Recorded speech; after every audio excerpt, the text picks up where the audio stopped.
Денес Институтот за јавно здравје регистрира 47 пациенти кои успешно ја надминале битката со невидливиот противник COVID-19.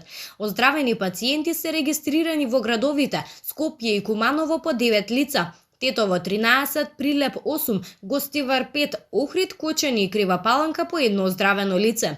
Додека пак во изминатите 24 часа направени се 113 тестирања, а бројот на ново ковид диагностицирани е се помал. Потврдени се само 7 нови случаи на COVID-19, и тоа во Скопје, Прилеп и Кратово по едно лице, а Тетово 4 лица. До сега се направени вкупно 17.359 тестирања на COVID-19.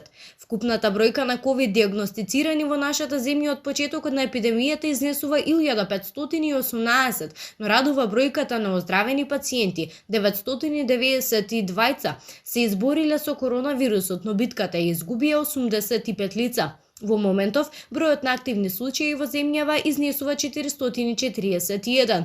Утрово на инфективната клиника од коронавирусот почина нашиот познат музичар, композитор и телевизиски водител Драган Вучик.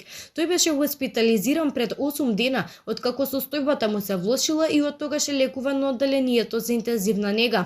И покрај сите напори на лекарите и целиот стручен тим, Вучик со многу тежок наот на белите дробови за жал му подлегнал на вирусот. Министерот за здравство доктор Венко Филипче упати сочувство до семејството и блиските.